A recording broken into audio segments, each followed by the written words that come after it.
Crímenes. Investigación. Detrás de la verdad. Confesiones.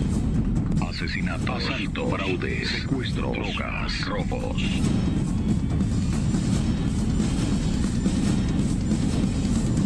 Extra sucesos. Hola, qué gusto que nos acompañen en esta nueva edición de Extra Sucesos. Hoy conversaremos de un evento que sucedió en el 2011, allá para el mes de mayo.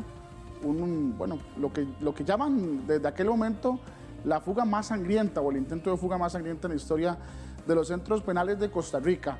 Sucedió en la Reforma y dejó como saldo 2 reos fallecidos y la misma suerte corrió un oficial de la policía penitenciaria, además de 5 personas más que resultaron heridas en medio del intercambio de balas luego de que se enfrentara la policía con un grupo de reos que tomó como rehenes a varios policías y otras personas del centro penal, dejando pues una trágica suma, como les decíamos, de 3 fallecidos y 5 personas heridas.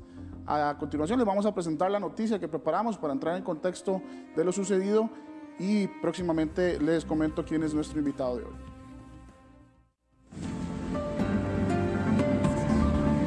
El 11 de mayo del 2011, en el ámbito de máxima seguridad de la Reforma, se ejecutó el más sangriento intento de fuga ocurrido en nuestro país, en la cual, al final, 2 reos y un policía resultaron fallecidos, así como 5 personas más heridas.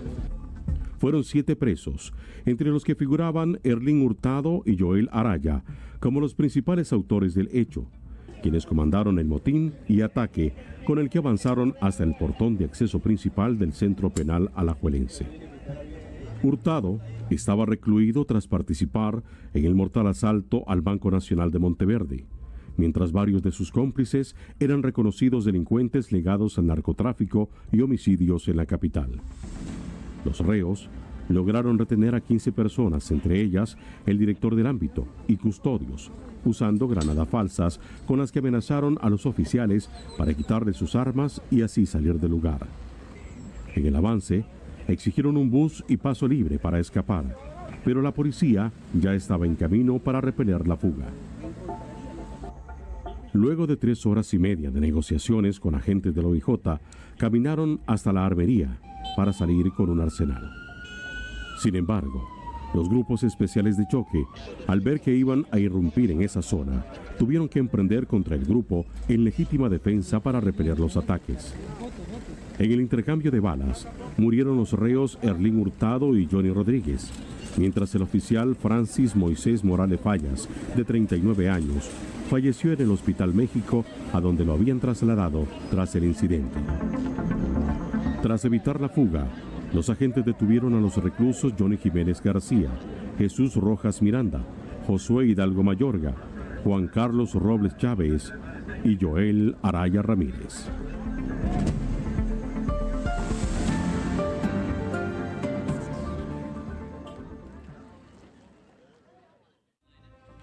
Bien, ese es el resumen de lo que aconteció aquel 11 de mayo del 2011. Ya han pasado más de 10 años del incidente mortal, sangriento, que tuvo como escenario el centro penal La Reforma. Y para conversar sobre lo sucedido aquella tarde-noche, hoy invitamos a Juan Elgi Gutiérrez, un exagente de la unidad presidencial de choque, quien intervino en esa ocasión para poder repeler el ataque o la salida, la fuga de estas personas que planearon, como les decíamos en la nota, todo desde máxima seguridad de La Reforma. Le agradecemos a don Juan Elgi por acompañarnos, como siempre muy anuente a colaborar con nosotros, y quién más que usted que estuvo ahí presente para contarnos esta historia. Muchas gracias. Sí, muchísimas gracias a ustedes nuevamente por dejarme compartir un poco de lo que fue la experiencia que tuvimos, lógicamente no solo mi persona, sino muchos oficiales, tanto de la Unidad Especial de Intervención del Ministerio de la Presidencia, también del equipo táctico del Organismo de Investigación Judicial, el CERT, y también el equipo táctico del Ministerio de Seguridad Pública, la UEA. Entonces, ahí en ese momento habían 3 unidades tácticas. Ese día, bueno, como decía usted, toda la policía, la carga pesada, toda estaba ahí ese día. Definitivamente, ese día, muy cerca de las 3:30, casi 4 de la tarde, se nos vuelve a dar una alerta de un intento de fuga en el centro penitenciario y lógicamente ya con un manual de manejo de crisis, muchos unidades especiales se trasladan al lugar para poder dar solución al evento que se estaba desarrollando en ese momento. Aquel momento, bueno, igual fue en una tarde que ustedes estaban igual en jornada laboral corriente, normal, sin tener ningún incidente reportado previo, porque no hubo ningún motín, no hubo nada antes de la situación. Todo fue repentino, ¿verdad? Entonces, igual fue un desplazamiento rápido, tenían que actuar de inmediato, porque no sabían a qué se iban a enfrentar en ese momento. Sí, exactamente. Las unidades tácticas están acostumbradas a ese manejo, ¿verdad? De situaciones que pueden salir en cualquier momento.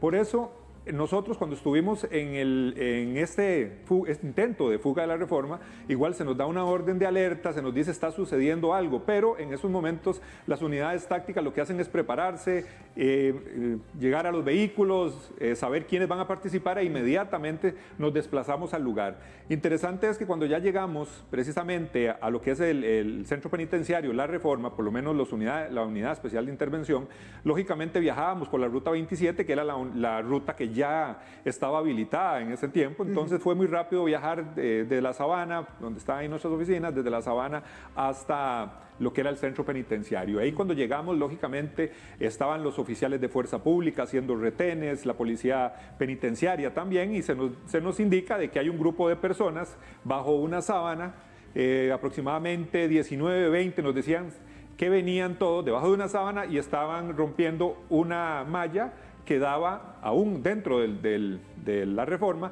pero daba a una calle que se dirigía a un portón que ahí sí ya les daba salida. También por ahí estaba muy cerca la armería, por lo tanto nosotros llegamos y al saber que ellos estaban rompiendo la malla, ya con un compañero, un franco observador que estaba viendo lo que ellos estaban haciendo, nos dice, bueno, bajemos un poquito las revoluciones.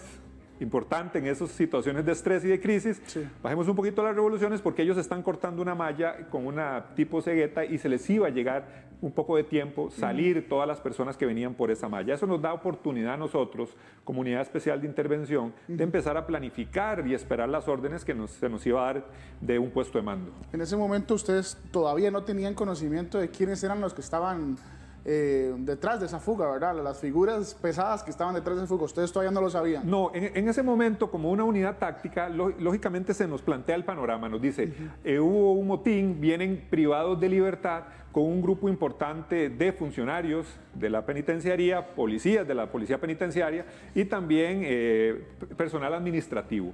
Eso es lo que se nos dice también que hay armas de fuego y que vienen todos debajo de una malla. Eso es lo que en ese momento realmente es lo que nos interesa como unidad táctica, claro, para poder diseñar una estrategia.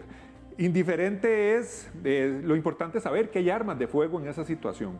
Y lógicamente, por la situación que se estaba dando, ellos no estaban en una oficina, no estaban en un salón, ellos ya estaban afuera. Por lo tanto, no había negociación. Ahí la negociación era casi que imposible para un grupo de negociadores, ¿verdad? Negociar en ese instante que se estaba dando. Era de actuar ahí mismo.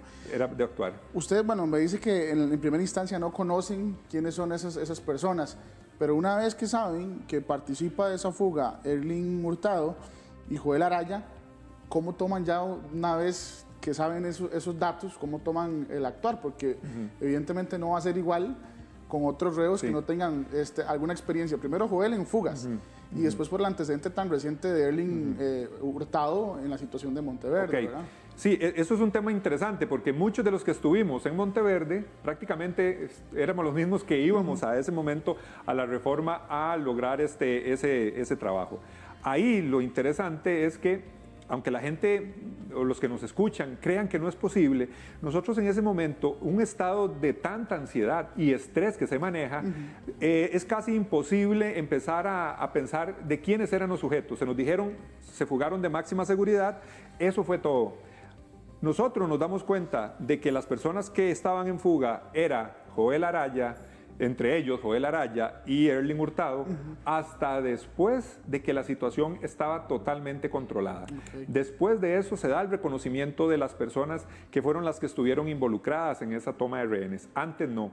Esos instantes, a partir de las 4 de la tarde, prácticamente hasta las 6, si no me equivoco, que se da el desenlace, esas 2 horas fue para planificar cómo podíamos tratar de detener una fuga de personas que venían bajo una sábana, que venían con armas y que venían para afuera. Y con rehenes. Y con rehenes, y que era lo que más nos importaba a nosotros como equipo táctico, de no herir a un inocente, lógicamente hacer disparos efectivos si se tenían que hacer, y cómo íbamos a resolver la situación. Esas 2 horas nos concentramos en esa situación, por lo tanto, francamente, para que lo sepan toda la audiencia, nosotros nos damos cuenta de que ahí estaba Erling Hurtado y estaba Joel Araya prácticamente, por lo menos la Unidad Especial de Intervención, hasta después de que se da el evento.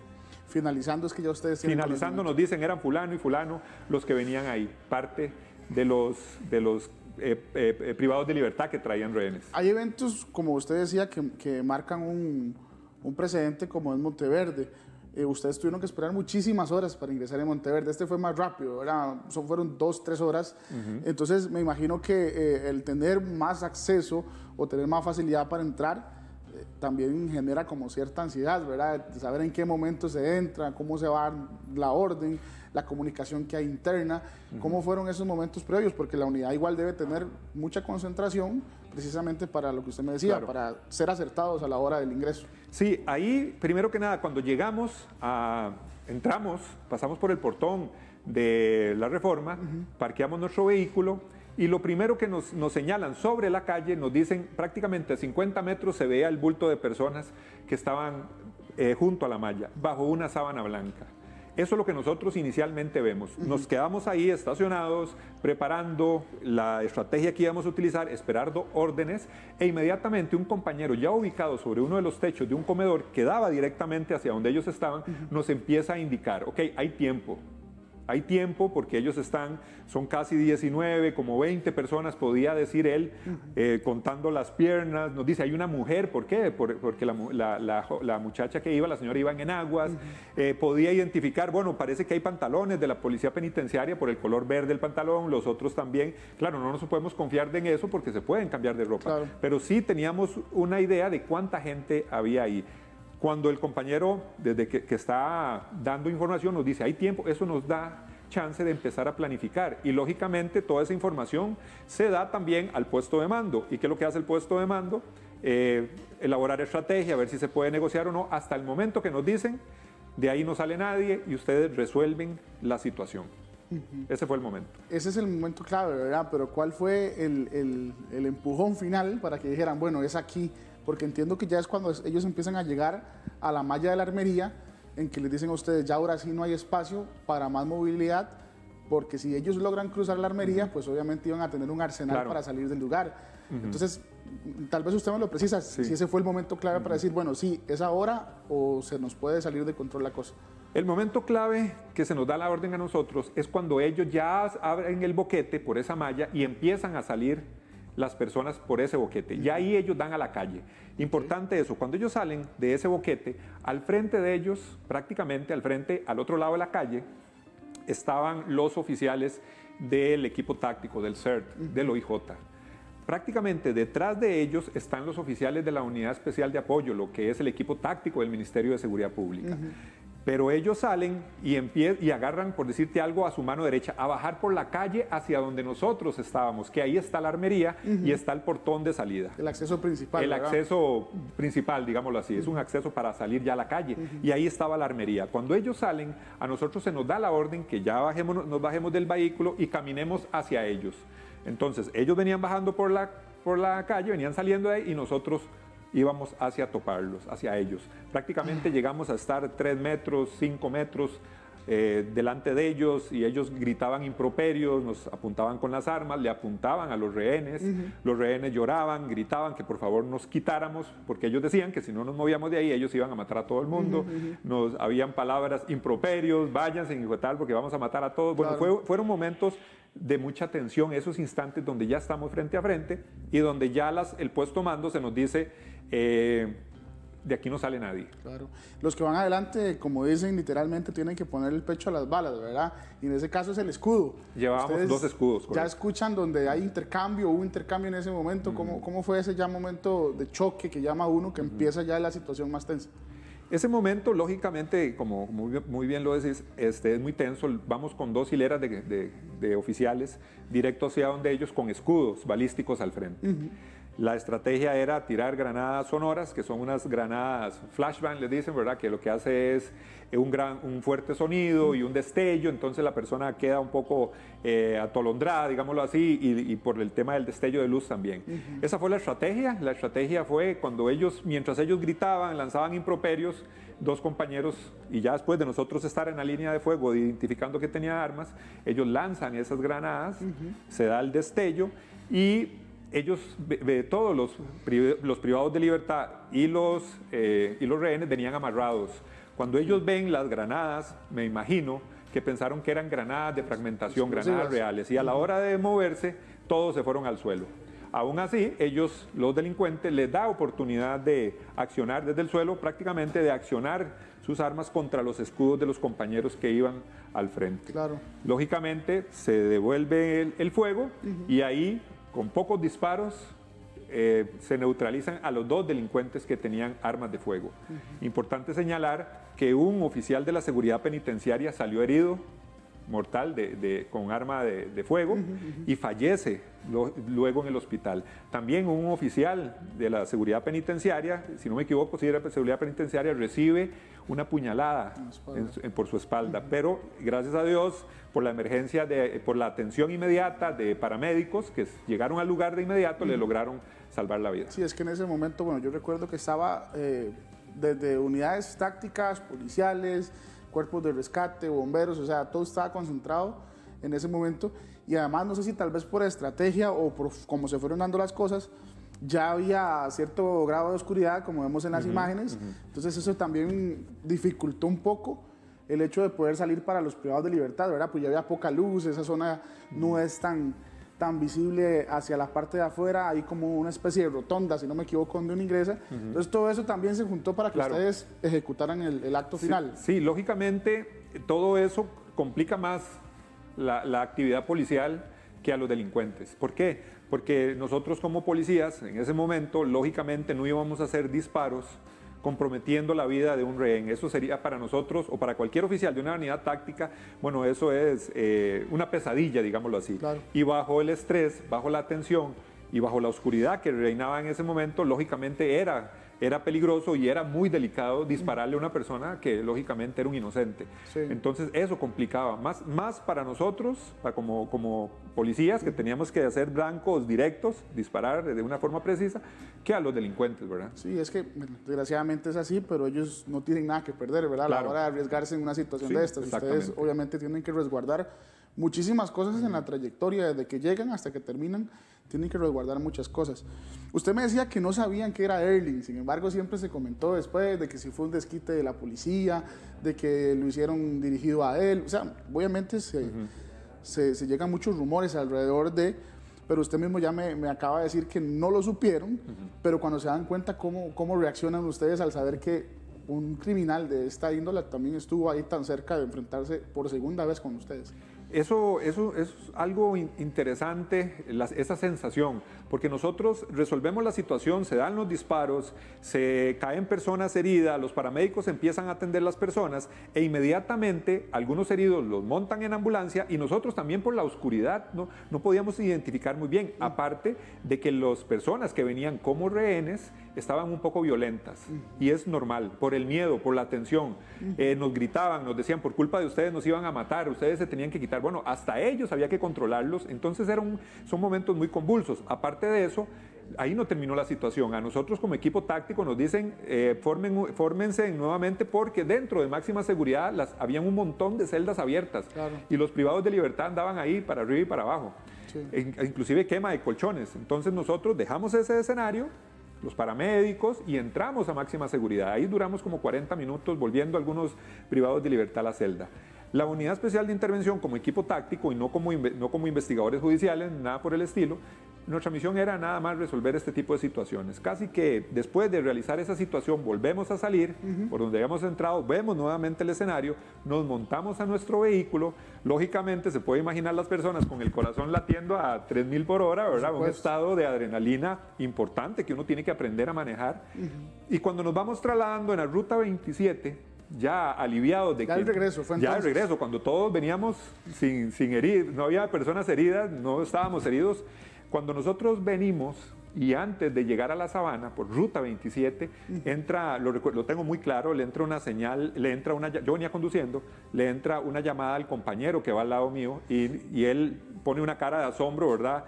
Y inmediatamente corta la llamada y nos dice, a que no vuelve a ver a los compañeros de atrás, ¿verdad? Era una Toyotona, vuelve a ver a los compañeros de atrás y nos dice, a que no se imaginan quién fue uno de los que cayó ahí muerto. Y nosotros, ¿de quién? Y nos dice Erling. Y, o sea, con toda la sinceridad, le puedo decir a todos los costarricenses que nosotros en ese vehículo, en ese momento, realmente nos sentimos sorprendidos. Y a mí lo que se me vino a la mente en ese momento fue, primero, mi compañero máquina, Oscar Quesada, que falleció en Monteverde, y se me vino a la mente, y yo pensé, bueno, el que hierro mata, a hierro muere. Y no fue una venganza, pareciera que fue el destino que nos puso tantos años, 6 años después, a muchos de los que estuvimos en Monteverde, nos puso nuevamente contra esta persona que le había hecho demasiado daño a la comunidad de Monteverde, a la policía, a los ciudadanos de Costa Rica, a todo nuestro país. Sí, después de eso, de nada, bueno, más bien antes de eso, toda la serie de asaltos que había cometido. Entonces, también fue era un daño muy tremendo que había hecho él. Bueno, una vez que terminada la operación interna para devolvernos, que tenía ahí la consulta, usted me dice, en ese momento ustedes la orden es regresar, porque todavía hay una trifulca adentro, ¿verdad? Pero ya tenían información de que ese era el único grupo, o todavía no tenían certeza de si ya había terminado la fuga como tal, ya se acababa ahí, o si ya estaban ciertos de que sí. Era difícil nosotros como equipo táctico prever si habían más personas amotinadas. Inclusive, cuando nos dicen la situación estaba controlada ahí donde se dieron el intercambio de disparos, los paramédicos estaban atendiendo, ya las personas retenidas estaban separadas de los delincuentes, y nos dicen, entremos a la reforma, pasamos en medio de algunos ámbitos para llegar a máxima seguridad y también tenemos muy claro, bueno, íbamos caminando, la gente del CERT, la gente de la Unidad Especial, todos íbamos a máxima seguridad y por medio de los bloques que tienen los módulos de módulo de media cerrada y todos estos. Que los hay que atravesar. Claro, nos tiraban, nos gritaban, nos tiraban un montón de cosas. Era un ambiente muy tenso. Claro. Cuando llegamos a la máxima seguridad, que hay unas graditas para entrar a máxima, ahí venían saliendo como 6 o 7 privados de libertad corriendo, pero cuando nos ven inmediatamente se tiran al suelo. Ahí ya nosotros los contenemos y se empieza a esposar por parte de la policía penitenciaria, entramos a máxima seguridad y ahí también había un montón de celdas abiertas que si muchos privados de libertad hubieran querido salir, lo hubieran hecho. Pero algunos estaban dentro, algunos corrían, se volvían a meter a la celda y levantaban la mano, entonces... Por no querer involucrarse como para no querer involucrarse, ¿verdad? Pero sí, fue un momento tenso y un momento complicado. Usted como experto en seguridad, después de vivir estas experiencias, me imagino que, bueno, no solo usted, sino todo el grupo de personas, pero ya usted en su trabajo de experto en seguridad, sacan conclusiones en enseñanzas en cuanto a materia de resguardo en centros penales. Han cambiado algunas cosas, incluso hay centros penales recién construidos con otras normativas y demás, pero desde ese momento se ha avanzado. ¿Cómo ve usted el tema de los centros penales, la seguridad, el manejo? Porque en aquel momento nos enteramos después, por medio del juicio, ¿verdad? Claro. Que hubo involucrados altos jerarcas, incluso de máxima seguridad, que hubo policías involucrados a los que se les pagó por dar una llave, por dar armas. O sea, hubo todo un entramado dentro para poder ejecutar la fuga, que eso es muy difícil de controlar incluso para la misma policía penitenciaria, para el mismo Ministerio de Justicia. Pero hay otros aspectos que ustedes tal vez pueden destacar que son aprendizaje de estas cosas. Claro. El área mía en la actualidad es de psicólogo, el área de psicología forense. Y lógicamente todo esto deja un aprendizaje muy grande en todos los aspectos de seguridad, desde el uso del arma de fuego, desde el manejo del estrés, de un montón de elementos que intervienen cuando usted está en una situación de estas. El tema de las policías penitenciarias también, desde el área de la seguridad hay mucho análisis, desde el ambiente laboral, ahí es importante entender el ambiente laboral de los oficiales de la seguridad penitenciaria. Recordemos que estas personas son de los que tienen los salarios lamentablemente más bajos dentro de las fuerzas de policía, bueno, desde el Ministerio de Justicia. El ambiente es absorbente en algunas oportunidades, en algunos momentos, absorben a los oficiales de la seguridad penitenciaria. Recordemos que ellos tienen roles prácticamente, si no han cambiado o andan por ahí, algunos están hasta una semana trabajando por dentro, después salen. Entonces, ese ambiente absorbe también al oficial de la seguridad penitenciaria. Ahí es donde nosotros tenemos que tener cuidado, donde se debe trabajar en ese ambiente laboral de los oficiales, tanto no solo de aumentos salariales para este tipo de personas, sino para su ambiente laboral y condiciones y el contacto que ellos puedan tener con los privados de libertad. Sí, es importante dar las condiciones suficientes y necesarias para que ellos también se sientan a gusto. La evaluación periódica. Claro, ¿verdad? A pesar de que es un ambiente pesado, ¿verdad? Exacto. Pero bueno, le agradezco muchísimo. Yo sé que con usted siempre se nos va rápido el tiempo por su experiencia, por todo lo que puede transmitir y pues evidentemente contar esas cosas a la gente también le atrae a nosotros muchísimo por la pasión que tenemos por temas policiales. Le agradezco mucho, de verdad, por estar con nosotros, por acompañarnos y espero tenerlo pronto por acá también. Muchísimas gracias a ustedes y recordemos que siempre hay que aprender de todas estas experiencias para mejorar el tema de la seguridad en nuestro país. Eso es lo importante, sí. Así es. Y a ustedes también, muchísimas gracias por acompañarnos en esta edición de Extra Sucesos. Los esperamos en el próximo programa, así ya con Extra TV y su programación habitual. Hasta luego.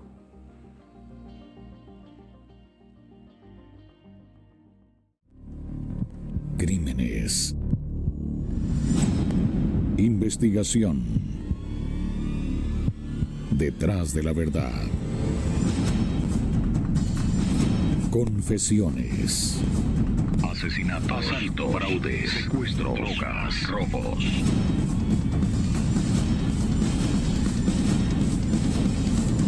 Extra Sucesos.